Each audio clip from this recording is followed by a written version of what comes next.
Good morning students.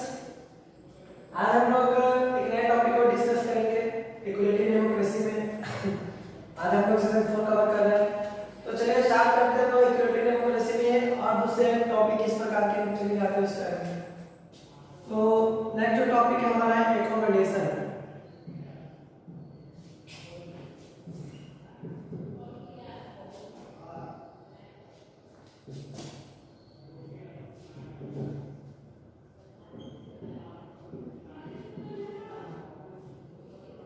जो difference तो पता होगा, अंदर एकोमोडेशन की बात करें नॉर्मली जो डिफरेंट टाइप के होते हैं, या सीधी सी बात करें एक जगह रहते हैं वैसे लोग जिनका आवास होता है सिंगल प्लेस, ऐसा कर सकते हैं। तो इस टॉपिक से हमारा तात्पर्य यही है, हम समझाना यही चाहते हैं इस टॉपिक से कि भारत की बात करें, इंडिया की बात करें,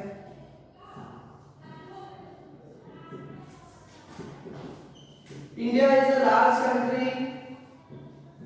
भारत एक बहुत बड़ा देश है, आपको पता है। और यहाँ पे इक्विटी मेंटेन करना काफी मुश्किल है सरकार के लिए। किस प्रकार से तो जान जाते हैं, थोड़ी सी चर्चा करें। इतनी ग्रुप्स की, इट मींस हिंदूज,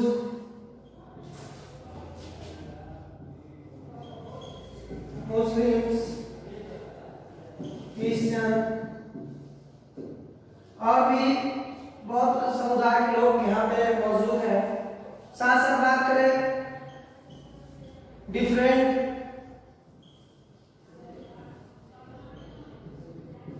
लैंग्वेज के लोग हैं, आप लिंग्विस्टिक भी इस्तेमाल कर सकते हैं।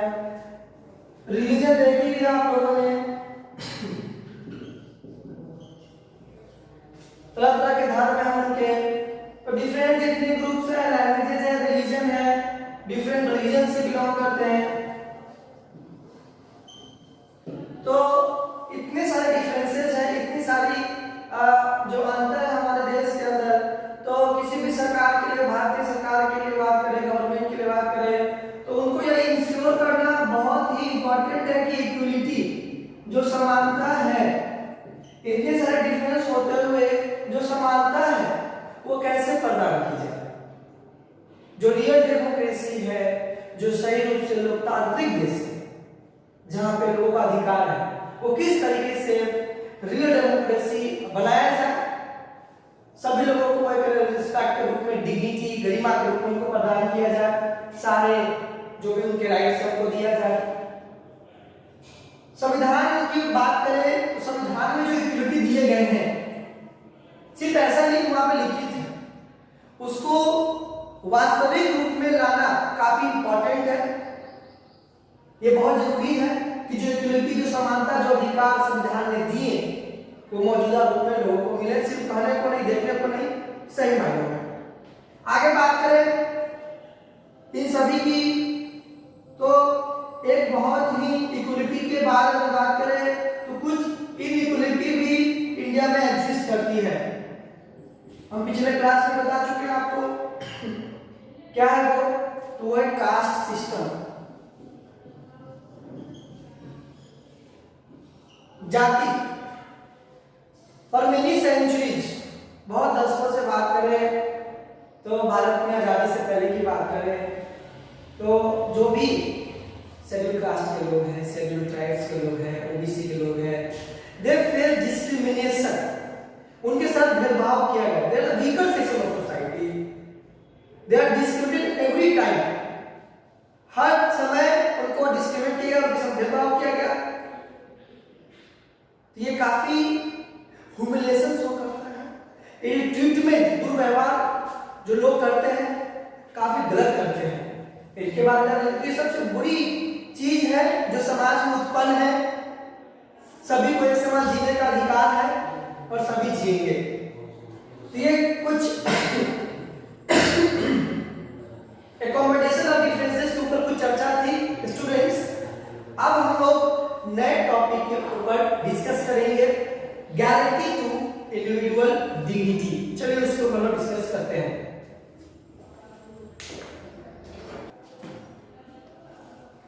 तो 1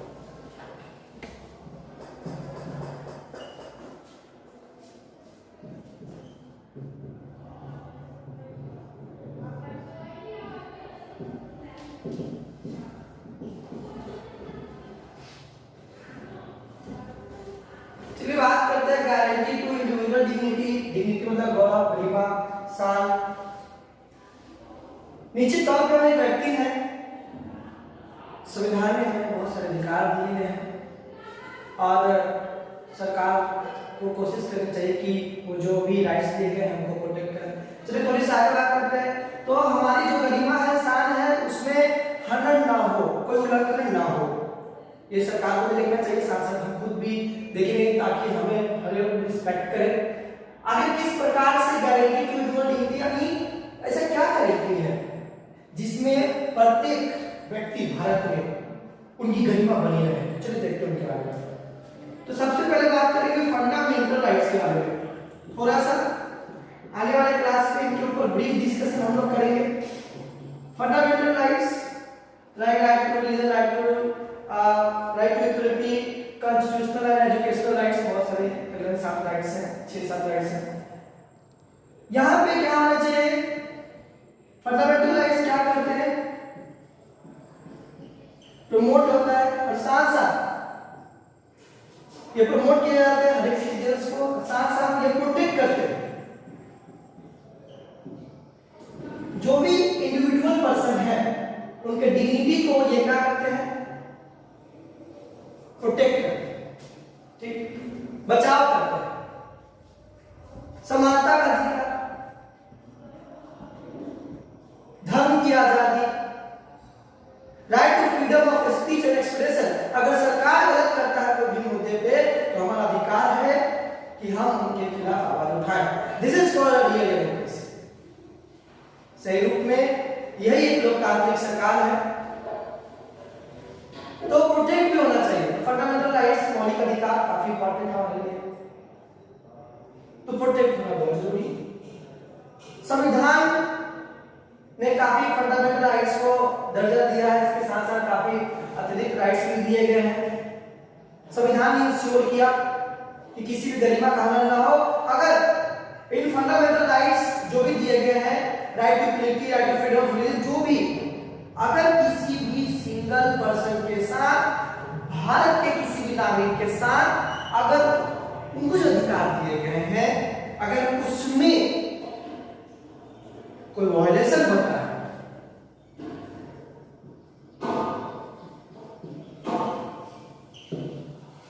उल्लंघन, हस्तक्षेप, अगर सरकार उल्लंघन करती है जो संविधान ने अधिकार दिए, अगर कोई राज्य या केंद्र सरकार अगर उसको मना करती है कि नहीं ये अधिकार आपको नहीं इस्तेमाल करना है, तो वो डायरेक्ट बिना सोचे समझे सुप्रीम कोर्ट,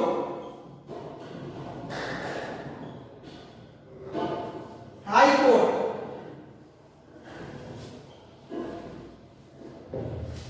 में याचिका दायर कर सकते हैं कि हमारे संविधान के अंतर्गत जो अधिकार दिए गए हमारे राज्य की सरकार उनको एक्सेप्ट करने से, उनको मानने से मना कर रहे हैं, उनका उल्लंघन किया जा रहा है, हमारे अधिकार छीने जा रहे हैं, ये सभी के उपरोक्त में वो याचिका दायर कर सकते हैं।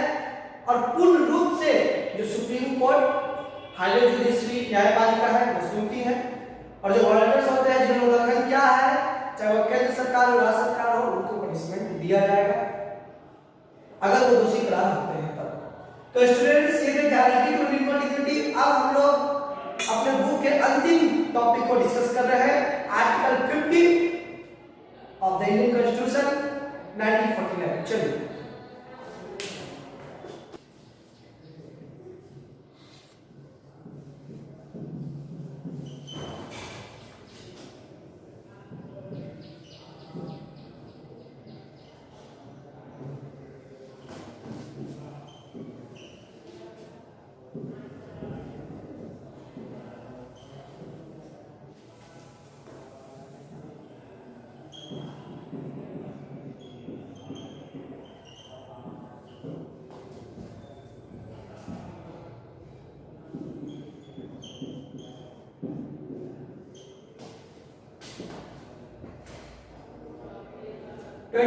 जनवरी 1949 भी हमारे रेस्पेक्टिव जो लीडर्स थे, ड्राफ्टिंग कमेटी के चेयरमैन या अन्य सदस्य, जिन्होंने constitution for independent India, they drafted the constitution on 26 November 1949, and after that it came into force on 26 January 1950. तो यहाँ पे बात करें संविधान के अंतर्गत कुछ आर्टिकल है, 448 आर्टिकल्स हैं, 7 शेड्यूल्स हैं, उसके साथ अमेंडमेंट भी है, ठीक है, जिनके बारे में हम डिस्कस करेंगे आगे, कुछ संशोधन भी किए जाते हैं। तो मुख्य रूप से आर्टिकल 50 क्या कहता है, आपने पता होना चाहिए कॉन्स्टिट्यूशन के बारे में कि ये supreme law of a country, आपने पता है, प्रीवियस क्लास में डिस्कस कर चुके हैं। एक लीगल डॉक्यूमेंट है, रूल्स हैं जहां पे पीपल और गवर्नमेंट फॉलो करते हैं कैसे गवर्न करना, बहुत सारी बातें हम डिस्कस कर चुके हैं। बात करें article 15 of the Indian constitution, इन्होंने सुनिश्चित किया, क्या सुनिश्चित किया इसके अंतर्गत कि कोई भी, ठीक है, डिस्क्रिमिनेट किसी के साथ, कोई भी भारतीय नागरिक के साथ भेदभाव नहीं किया जाएगा, भेदभाव नहीं किया जाएगा, irrespective of या on the ground of, irrespective, बिना ध्यान दिए किस चीज का, आखिर क्या बिना ध्यान दिए, भारतीय संविधान आर्टिकल कॉन्स्टिट्यूशन कहता है कि प्रत्येक भारतीय नागरिक के साथ भेदभाव नहीं किया जाएगा, irrespective of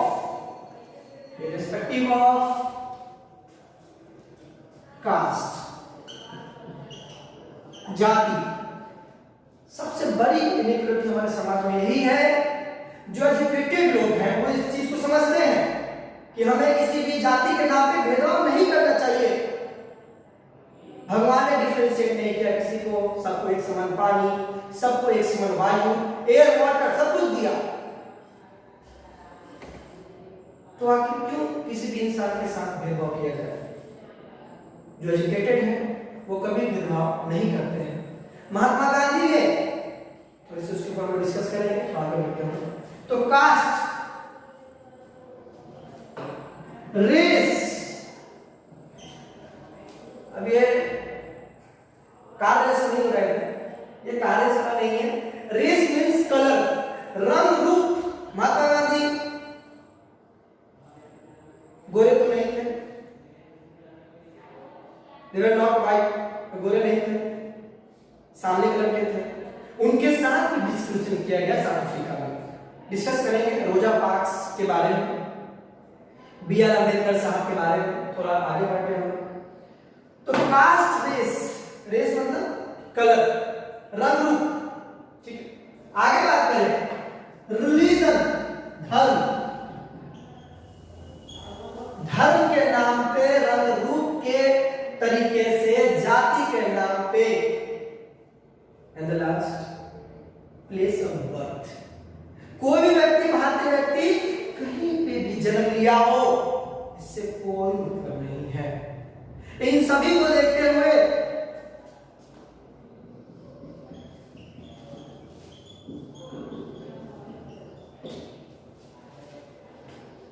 भारतीय संविधान आर्टिकल 1949 ने सुनिश्चित किया, इन सभी को देखते हुए किसी के साथ कोई भेदभाव नहीं, सभी एक समान से रहेंगे। थोड़ी सी और चर्चा करें कुछ मुख्य बिंदु के बारे में। भारतीय संविधान ने आर्टिकल 50 में इंश्योर किया कि कोई भी state, every state of India, वो डिस्क्रिमिनेट नहीं कर सकते, कोई भी राज्य डिस्क्रिमिनेट नहीं कर सकते, भेदभाव नहीं कर सकते, irrespective of caste, race, religion, place of birth, नहीं भेदभाव कर सकते। साथ साथ कोई भी भारतीय सिटीजन के साथ, इंडियन सिटीजन,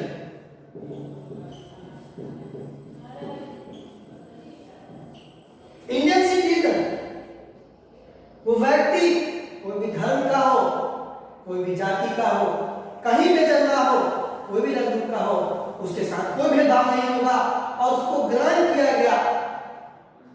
देश सुनिश्चित रूप से जो भी पब्लिक प्लेस है उनका वो इस्तेमाल कर सकते हैं। रोड, बाथिंग घाट्स,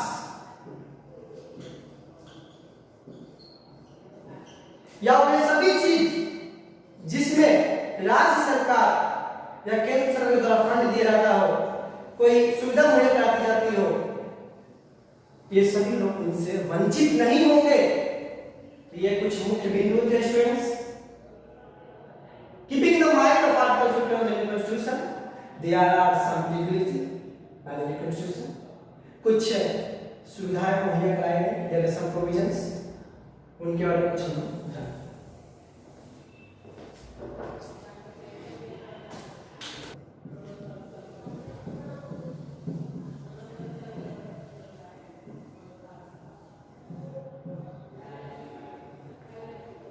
देखिए हमारे यहाँ बहुत सारे उसी के अंतर्गत ये कुछ आर्टिकल्स उसी के ऊपर चर्चा हो रही है। तो इंडियन कॉन्स्टिट्यूशन ने keeping in the mind of article 15 कि कोई डिस्क्रिमिनेट ना किया जाए, कोई राज्य डिस्क्रिमिनेट ना करे, भेदभाव ना करे, colour, race, religion, place of birth and many more, they have all access allowed to public places, restaurants and many more, government fund होना चाहिए और बहुत सारी चीजें। आखिर क्या प्रावधान थे, आखिर क्या प्रिविलेज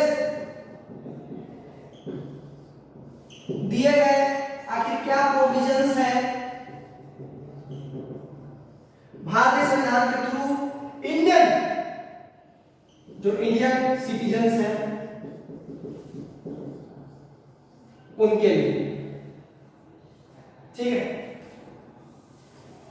तो सीधी सी बात करें, सबसे पहला एज पर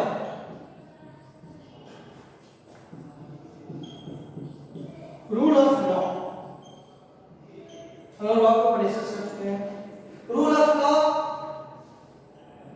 सभी इक्वल है, सभी के साथ एक समान दर्जा, कोई भी कास्ट रिलीजन का हो, साथ साथ सभी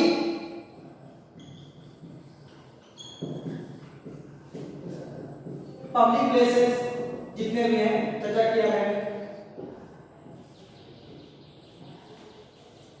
मुहैया कराए जाए। ऐसा नहीं है कि कोई टेम्पल है तो वहां पर सिर्फ हिंदू जाएंगे, मुस्लिम नहीं जा सकते, क्रिश्चियन नहीं जा सकते, ईसाई लोग नहीं जा सकते, पारसी लोग नहीं जा सकते। ठीक, कुछ और मुख्य बिंदु के बारे में हम लोग जानना चाहेंगे।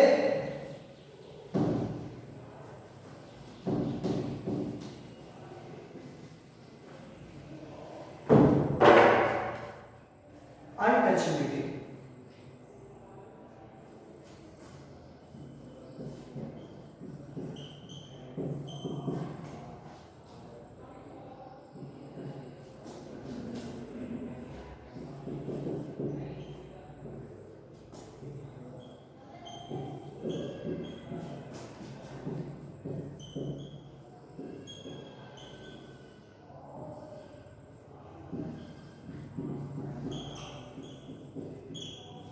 देखिए आर्टिकल 17 कहता है जो अनटचेबिलिटी है उसको एबॉलिश किया गया।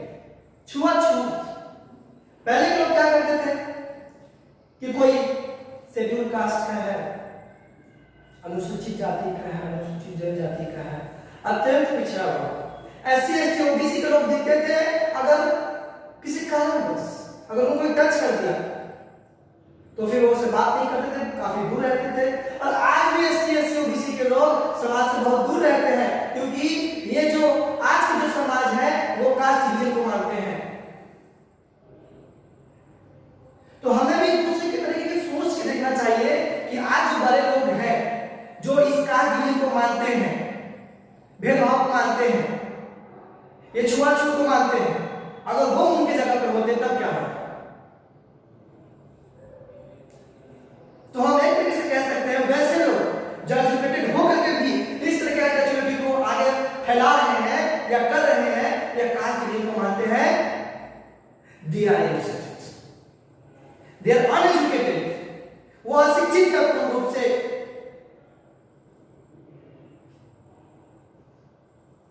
अनटचेबिलिटी की बात करें, एबॉलिश किया गया। चलिए कुछ और मुख्य बिंदु कर जाते हैं। जितने भी सरकार है, गवर्नमेंट ऑफ इंडिया हो, गवर्नमेंट कोई भी स्टेट का हो, कोई राज्य का हो, उन्होंने काफी समाधान किए कि जो भी स्कीम होगा या ऑर्डर्स किनके उपलक्ष्य में, जो डिस्क्रिमिनेटेड, जो वीकर सेक्शन ऑफ सोसाइटी, जो marginalised section of society, ST, SC, OBC, जो आर्थिक रूप से, सामाजिक रूप से, शैक्षणिक रूप से कमजोर है, 10 को सीट के साथ भेदभाव किया जा रहा है, एससी, एसटी है, ओबीसी, इनके साथ सरकार इनके लिए स्कीम आती है ताकि ये आज के समाज में कदम से कदम मिला करके चले। और रिजर्वेशन जो आरक्षण दिए गए इसी रूप से दिए गए कि ये आज के दौर में जो उच्च कोटि के लोग हैं, अपर कास्ट के लोग हैं, उनसे कदम से कदम मिला करके चले। अब सपोज कीजिए कि कोई विकलांग है, कोई विकलांग है, वो खुद से नहीं चल सकता, हम उनको सहारा देंगे। यही चीज रिजर्वेशन है, यही चीज आरक्षण है। बहुत लोग कहते हैं कि संविधान राइट टू इक्वलिटी की बात करता है, या आरक्षण देकर के संविधान किस प्रकार का राइट टू इक्वलिटी की बात करता है। जी नहीं, ये गलत है। आप पूर्ण रूप से सोचे, आप समझे, तो संविधान ने कहा कि उनको ऊपर उठाने के लिए, उनको अच्छा बनाने के लिए एक बेहतर समाज, एक बेहतर सोच, एक बेहतर भारत देश, जिस वजह से उनको आरक्षण दिए गए। उनके पास पैसा नहीं, उनके पास घर नहीं, उनके पास वो सोच नहीं है, तो किस प्रकार से विकसित होंगे। तो यही हुआ कि जो अपर कास्ट के लोग हैं, जो बड़े लोग हैं, वो अपनी मनमानी करेंगे और आगे बढ़ते चले जाएंगे, और जो छोटे लोग हैं वो हमेशा पीछे रह जाएंगे। तो ये कुछ इंपॉर्टेंट पॉइंट है। तो गवर्नमेंट स्कीम्स, ऑर्डर्स बहुत सारे आते हैं जो वीकर सेक्शन ऑफ सोसाइटी उनके लिए। इसमें एक छोटी सी बात करें हम लोग, मिड डे मील। इसकी सबसे पहली शुरुआत हमारे south India, Tamil Nadu, I think 2001 में इसकी शुरुआत होती है। तो मिड डे मील स्कीम क्या है? सरकार की तरफ से जो गवर्नमेंट स्कूल में जो न्यूट्रिशियस फूड होता है, जो पोषक तत्व का जो भोजन कराया जाता है, इससे ताकि बच्चे पढ़ने के लिए और उनका हेल्थ स्टेटस बना रहे और पढ़ाई लिखाई भी अच्छे से हो। तो ये कुछ मुख्य रूप है। आगे कुछ 2-3 बिंदुओं पे स्टूडेंट्स हम बात करेंगे जो काफी इंपॉर्टेंट है।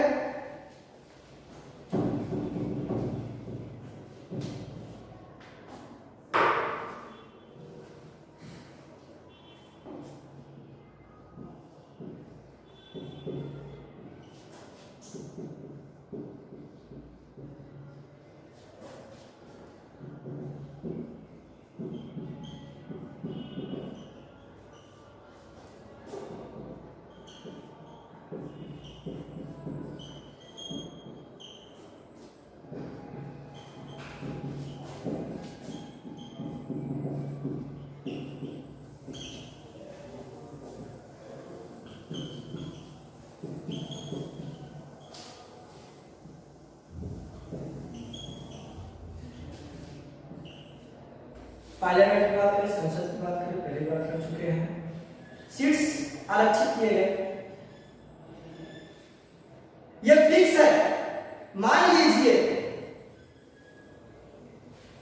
कि यह एक रूम है जहां पे 40 लोगों की बैठने की कैपेसिटी है, तो इसमें से 20 जो लोग होंगे वो एससी के बैठेंगे, एसटी के बैठेंगे और ओबीसी के बैठेंगे। ये कंफर्म है। बात आगे 20 कौन बैठेंगे इसका पता नहीं, लेकिन ये बैठेंगे। मौजूदगी होनी चाहिए, इनके पास वो सोच है, विचार है जो देश को आगे ले जा सकते हैं, क्योंकि हम लोग राइट डेमोक्रेसी फॉलो करते हैं। जिस देश में संविधान नहीं है उस देश की तरक्की नहीं हो सकती, लेकिन कुछ ऐसे देश हैं जो मोनार्की के ऊपर बेस्ड है, थोड़ा सा कॉन्स्टिट्यूशन का भी फॉलो करते हैं, डेमोक्रेसी भी फॉलो करते हैं, लेकिन हमारा गवर्नमेंट, हमारा देश काफी फॉर्चुनेट है, सौभाग्यशाली है जो इन चीजों को, कॉन्स्टिट्यूशन को अपनाता है। तो बात करें थोड़ी सी, तो यहाँ पे सीट रिजर्व किए गए हैं, ठीक है, सीट रिजर्व किए गए हैं ओबीसी के लिए, एससी एसटी के लिए, एजुकेशनल शैक्षणिक संस्थान में। साथ साथ बात करें तो एससी की बात करें, एजुकेशनल इंस्टीट्यूट में 15% इनको सीट दिए गए, इनको 7.5% रिजर्वेशन दिया गया है। शैक्षणिक स्थान में पार्लियामेंट की बात नहीं कर रहे हैं, शैक्षणिक स्थान में, गवर्नमेंट जॉब में, जो भी गवर्नमेंट जॉब है वहां पे कुछ सीट रिजर्व किए गए हैं। गवर्नमेंट जॉब में, जो गवर्नमेंट जॉब है वहां पे 15% इनको उसका रिजर्वेशन है, 7.5, और इनको 27%। Indian government job state. ये कुछ मुख्य बिंदु थे स्टूडेंट्स। अब हम लोग कुछ साथ साथ आगे बात करें 3% फिजिकली हैंडीकैप, विकलांग जिनका दूसरा नाम है दिव्यांग, उनके लिए आरक्षित किए गए सीट्स। तो काफी प्रमुख ये बिंदु थे स्टूडेंट्स। कुछ और बिंदुओं के बारे में हम लोग जानते हैं।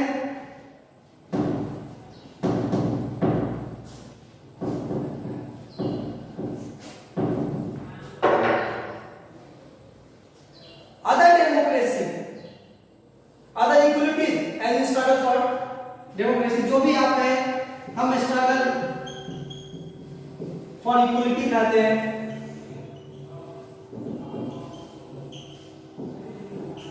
सबसे पहला पॉइंट हम कहना चाहेंगे हमारे father of constitution doctor Bhimrao Ambedkar ji के बारे में। इन्होंने ये ग्रेट सोशल रिफॉर्मिस्ट करते हैं। इन्होंने जो भी कास्ट,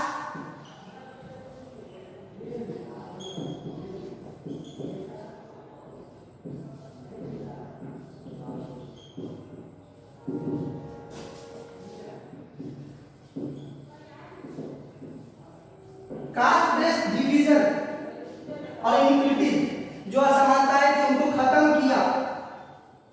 महार कास्ट से बिलोंग करते थे, एससी से बिलोंग करते थे, और इनको पूर्ण रूप से पता था कि क्या मौजूदा हालात में जो स्थिति है उनके अनुरूप इन्होंने सरकार को नियुक्त किया, बनाया, सोचा समझा। साथ भविष्य में किस प्रकार के विविध तौर तरीके हो सकते हैं उनको भी देखते हुए इन्होंने सुचारू रूप से प्रावधान किए।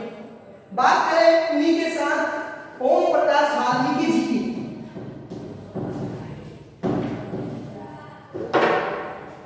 ओम प्रकाश वाल्मीकि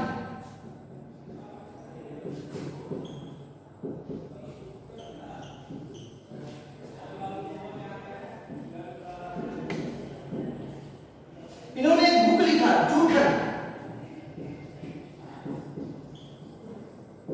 जिसमें बताया गया कि कैसे दलित बॉय अपने समाज में ग्रो करता। Dalit means broken,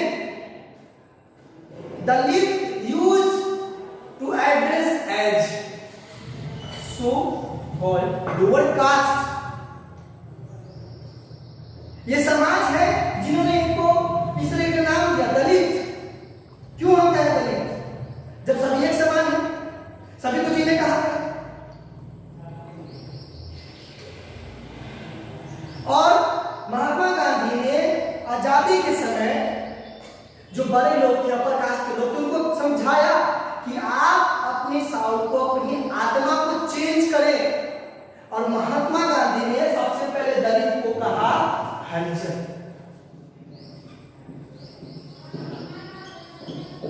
They called as the children of God, भगवान के बच्चे।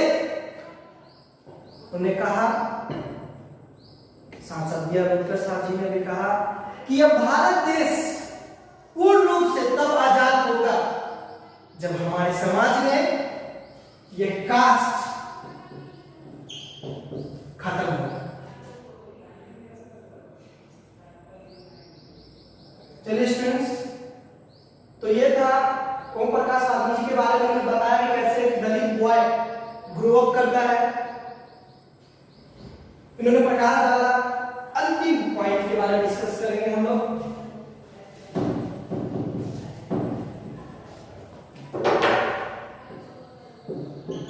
रोजा पार्क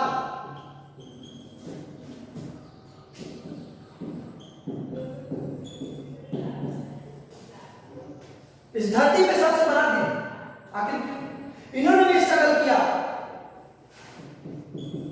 अफ्रीकन अमेरिकन वुमेन थी, ठीक है, जिन्होंने स्ट्रगल किया इक्वलिटी के लिए। यूएस में 1915 से ऊपर डिस्क्रिमिनेशन होता था कलर के ऊपर, main and black, sorry white and black. Railway station में दो जंक्शन होते थे, एक ब्लैक कलर एक व्हाइट कलर। रोड पे इवन जब बैठने की जगह होते थे वहां पे ब्लैक कलर व्हाइट कलर, इतना ज्यादा डिस्टेंस होता था। सांसद महात्मा गांधी के साथ भी 1915 के दौरान, उससे पहले जब वो गए थे तो उनके साथ भी रंग रूप के अनुसार भेदभाव किया गया था। तो उसी में से रोजा पार्क्स की बात करें, 21 को इन्होंने अपने सफर के दौरान एक व्हाइट मैन के अनुरोध करने पे कि हम बैठना चाहते हैं, इन्होंने उनको रिफ्यूज किया कि नहीं, अगर हम बैठेंगे तो हम बैठेंगे। आप व्हाइट हैं, आप व्हाइट मैन हैं, ये नहीं कि आपको हाई प्रायोरिटी है, आप उच्च दर्जे के लोग हैं, तो आप जैसा चाहेंगे वैसा होगा। तो इन्होंने आवाज उठाई, इन्होंने स्ट्रगल किया उस चीज के लिए, और उसी के बाद इन्होंने रिफ्यूज किया उनको कि हम बैठने नहीं देंगे, रिफ्यूज, इन्होंने रिफ्यूज किया। और उसी के बाद से वहीं का फॉर्मेशन हुआ, और ये बाद में किसमें तब्दील हो गया, एक्ट, सिविल राइट एक्ट, और काफी जोरदार आंदोलन हुआ। 1964 सांसद डॉक्टर मार्टिन लूथर किंग जिन्होंने इस डिस्कशन के ऊपर काफी, उन्होंने भी जोरदार लगाया, स्ट्रगल फॉर इक्वलिटी, सबको एक समान दर्जा। तो यूएस से बात करें, ये भेदभाव होता था, जितने भी लोग होते थे व्हाइट मैन को हाई प्रायोरिटी दी जाती थी, और जो ब्लैक थे उनको कम प्रायोरिटी दी जाती थी, उनको कुछ नहीं समझा जाता था। अगर बस में अगर सफर कर रहे हैं तो जो भी व्हाइट है वो बैठेंगे, और जो भी ब्लैक है उनको खड़े होकर जाना पड़ेगा, ये उनको सीट मिले फिर भी, अगर सीट मिलता अगर वो बैठे हुए तो व्हाइट आएंगे तो खड़ा होगा। इस प्रकार की डिस्क्रिमिनेशन, और साथ साथ जो भी सरकारी चीजें थी सभी व्हाइट मैन के लिए थी, ब्लैक मैन के लिए नहीं थी। यूएस और अफ्रीका में ये तरह के हालात होते थे। स्टूडेंट्स के कुछ मुख्य पॉइंट थे जिनको हमने डिस्कस किया। अगले क्लास में हम लोग नए चैप्टर को रुख करेंगे। इसके ऊपर जो भी क्वेश्चन दिए गए होंगे आप उनको बनाए, व्हाट्सएप ग्रुप में डिस्कस करें स्टूडेंट्स। Thank you students.